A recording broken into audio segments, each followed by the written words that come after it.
When you have plastic bags on the backdrop, you know something's gonna happen. You know that they don't want to stain something. Acapulco has become Mexico's murder capital due to a merciless drug war between gangs. What we've seen in the last 20 years is some of the cartels have become much more powerful. So it becomes the cartels actually bullying and controlling elements of the security forces.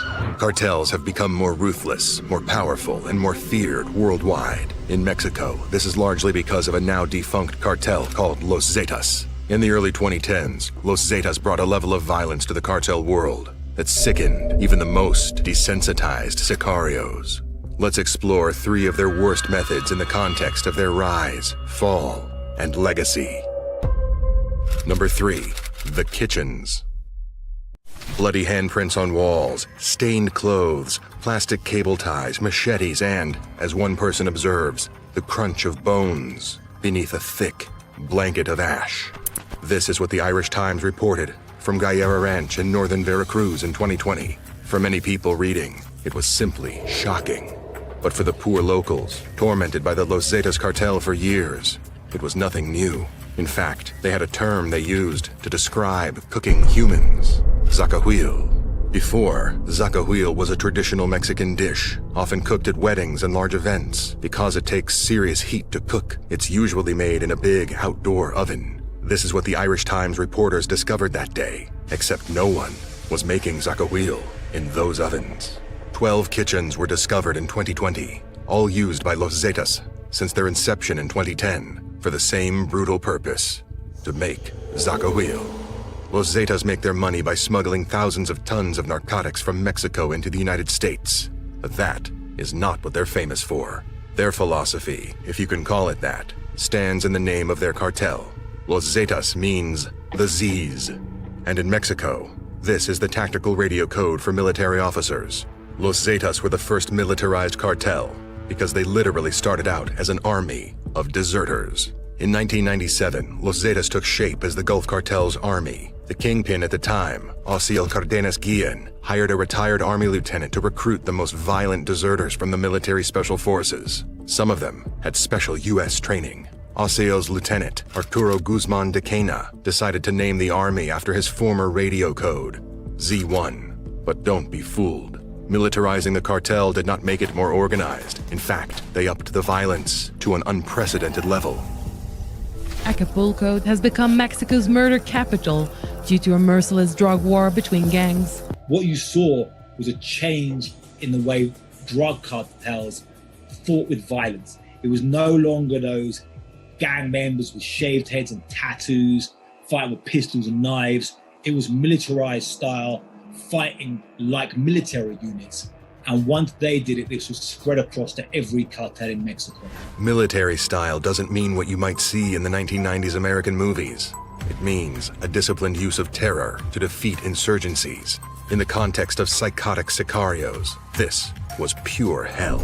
Now other cartels decided they had to become more brutal too if they were to survive Los Zetas' offensives. But for a while, no one could compete with them. Los Zetas generals even gave medals of honor to the hitmen who did the most stomach-turning things. Los Zetas were partially responsible for prompting the Mexican government to declare a war on drugs. Of course, this had already happened in other countries, such as the United States. So in a way, it was pending with all the cartels. But if it weren't for Los Zetas, the war on drugs might have stalled a bit, and the number of casualties wouldn't have been half as high. In 2002, Arturo de Cana was unalived by the Mexican military. This was the kingpin strategy: eliminate cartel leaders and let their organization crumble under their loss. This had worked a decade before in Colombia with Pablo Escobar. But this time, it would lead to chaos. After Osiel Cardenas was arrested and extradited to the United States, Los Zetas, the Gulf Cartel's military, took over the cartel. And this worked better than they could have ever imagined. You had this small unit which grew and grew. That is the Zetas inside the Gulf Cartel, until eventually it was like a whole army within the Gulf Cartel that would rise up saying, we don't need you anymore, we're going to take this for ourselves. In 2010, Los Zetas became a standalone cartel. Their brutality reached even worse levels. It was worse than any horror movie. And the people they liked to cook the most? Their former bosses, the Gulf Cartel. Number 2. San Fernando Saw. Few things are as appalling as what Los Zetas leader Miguel Trevino Morales did. Morales was born in Tamaulipas in 1970, and he had no military training. In fact, he was the only untrained sicario in Los Zetas when they formed as a standalone cartel. But somehow, he was more popular than the Zetas kingpin at the time, Heriberto Lazcano. Lazcano was no angel. He took pleasure in feeding his enemies to tigers and crocodiles. He would stand there watching, saying it was fascinating to watch a body disintegrate in a matter of minutes. Compared to Lazcano, though, Morales was 10 times worse. Remember how the most brutal soldiers got rewarded with medals? Well, he got promoted too, and all the way to the top. In 2007, under Heriberto Lazcano's orders, Morales led an ambush in Guatemala, personally unaliving notorious drug lord Juan Jose Leon Ardon. That earned him the vice general position, despite his lack of military training. He became Heriberto's mad dog over the next few years, leading some of the most stomach-turning offensives in cartel history. But Morales' very worst actions were after 2010, when Los Zetas became their own cartel and started a war with the Gulf Cartel. In August 2010, the Mexican military discovered a mass grave in San Fernando. 72 bodies were identified, but they weren't easy to identify. Their state was so horrifying, we cannot describe the details here. Here's where it gets even worse. The bodies did not belong to Gulf Cartel sicarios. They were all undocumented immigrants. They had come to Mexico looking for work and to send money home. Instead, Morales intercepted them and had them subjected to the worst treatment imaginable. His reason? Just a hunch that they might get recruited by the Gulf Cartel. Not one of these poor people had had contact with any cartel. In April 2011, things got even darker. Under Morales' command, the Zetas stopped a group of buses headed toward a Mexican town on the border with Texas. This time, it wasn't 72 people, but 193. And Morales had already signed their death sentence. His reason was the same, just making sure the Gulf Cartel didn't recruit these people. Morales and his men took them to an empty ranch near San Fernando. There, they did unimaginable things to these poor, defenseless people. Women were forced into non-consensual acts, and men were subjected to hammers, machetes, and every tool these cruel Zetas thought of using. Then, they handed the same objects to some of the men and had them fight each other to the death. Whomever survived was then forcibly recruited into Los Zetas. Imagine this being the start of your sicario career. These people saw their families lose their lives at the hands of their new co-workers. It was like the horror movie series Saw, only it was real, which makes it much, much worse. And to complete the picture, Morales and his men would watch all of this happen and laugh. They were entertained by their victims' suffering. Miguel Morales is one of the Zetas that made boiling enemies a Zetas trademark. They also prepare guisos. These are stews where you take a member of the family and you put them in a pig boiler and you pour gasoline on them and then you set a match to them. Morales found another way, too, using diesel to make the process as slow as possible. They burn these individuals in a 55-gallon drum using diesel because diesel burns slower. If his sicarios easily took over this method, Morales took it one step further. He would snatch his enemies' families too and make them watch. Then he would subject them to the same treatment. Children were not exempted from this painful treatment. He would leave parts of the victims' remains all over the city for authorities and rival cartels to see. He would also drive around Mexico with sicarios in his car, casually pointing at pedestrians and telling his sicarios, "Off this one." In 2013, one of his former hitmen told the press that his boss couldn't sleep at night if he hadn't taken a life that day. Another journalist wrote that Morales sometimes ate the still-beating hearts of his enemies. This was one of his many tactics, instilling fear in rival cartels and painting himself as the worst narco lord alive. It's sickening to think these things actually happened in the real world to real people. It's also shocking to think that some human beings can reach this level of pure evil. Number 1. The videos. Until Los Zetas took power in 2010, gruesome cartel videos weren't as frequent. But Los Zetas' policy was to make everyone terrified of them. Civilians, rival cartels, officials. It didn't matter. The more people feared them, the more powerful they would become. They didn't go down the bribery route. like El Chapo or Pablo Escobar before him. They didn't care to have the government on their payroll. They just wanted people to avoid them at all costs and give in to their demands. So they discovered a really effective way to instill fear in people, filming their victims' inhuman treatment and posting it online. When you have plastic bags on the backdrop, you know something's going to happen. You know that they don't want to stain something. Today, the infamous Jalisco New Generation Cartel, as well as the Sinaloa Cartel and many others, employ the same method. But some of the most chilling videos out there belong to Los Zetas. One of them is particularly terrifying. In the video, 3 men are blindfolded. Their hands are tied behind their backs. None of them are older than 25. In the first few minutes, the victims share their names and confirm that they used to work for the Los Zetas archenemies, the Gulf Cartel. The men are also pushed to downgrade their cartel and praise Los Zetas. As soon as the third man has finished talking, the executioner takes off their heads in front of the camera.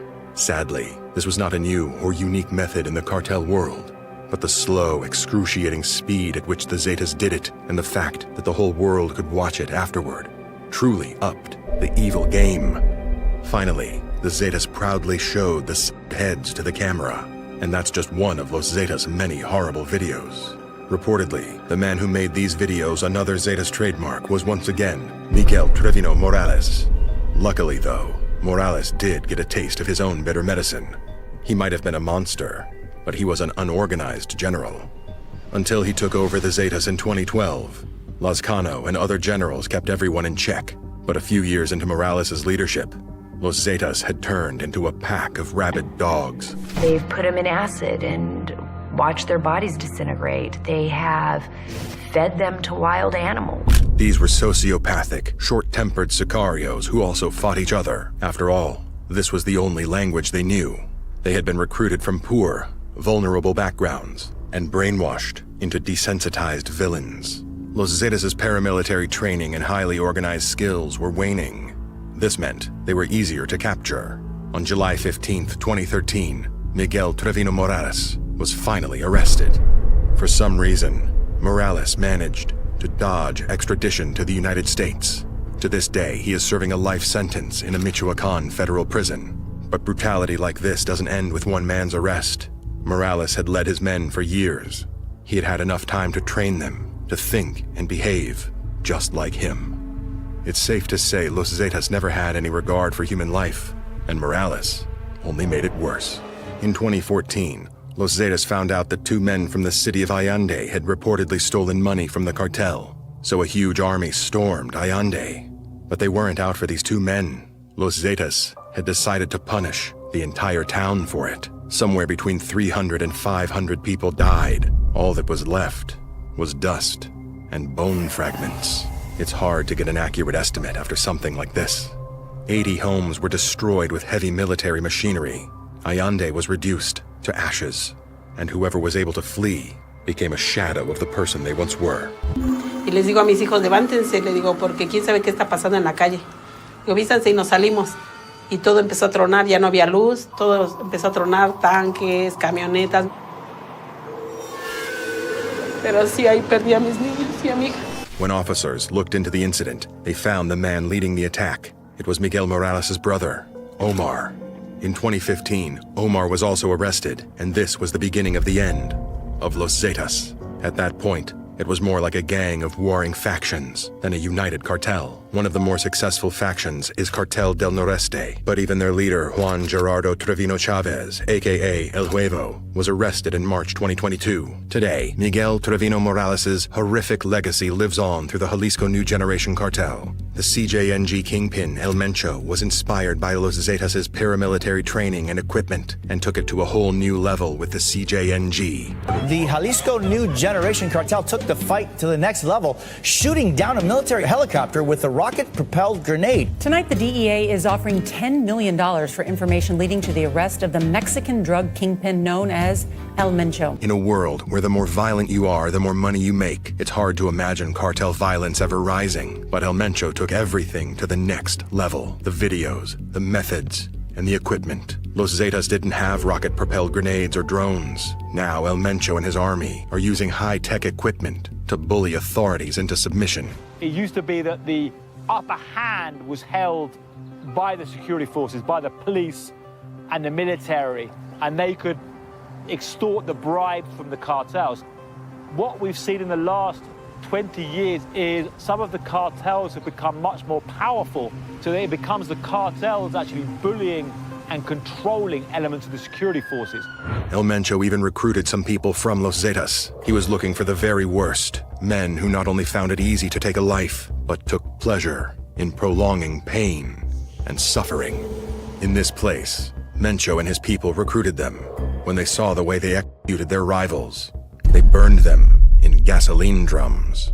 CJNG sicarios not only do the worst imaginable things on camera, but they taunt the viewers. In one chilling video, the CJNG unalives a Los Viagras member, then tells the camera, "I send my regards to all of you who keep acting out, especially you Gordo and Chava. Look at how I got your people. Look at them. Is this what you all want? You do know him, yes? You better step up your game." In 2022, rumors started spreading in Mexico of El Mencho's death. A former Mencho loyalist, La Vaca, left several narco mantas messages in Colima. Reportedly, Mencho succumbed to respiratory arrest in a private hospital. However, El Mencho is, or was, such a secretive figure that no one really knows if this is true. For over a decade, he has lived in the mountains, surrounded by a personal army, always paranoid about his imminent arrest. Whatever the case, by now we know it takes much more than the death of a kingpin to put an end to a cartel. Los Zetas ended after several kingpins were put behind bars or unalived, and it's the same case with the CJNG. Like Morales passed down a terrifying legacy to Mencho, Mencho taught many men his ways. It's a scary thought that these people now have access to even better technology and weaponry. Still, while this happens, authorities also get new technologies and tactics to catch these brutal kingpins. Perhaps there is an end to people like Miguel Trevino Morales after all. Or perhaps the war on drugs has only just begun, and each violent cartel will lead to an even more violent one. Hey, thanks for watching. Will Los Zetas and the CJNG lead to even more violent cartels, or will we see an end to this soon? Let me know your thoughts in a comment.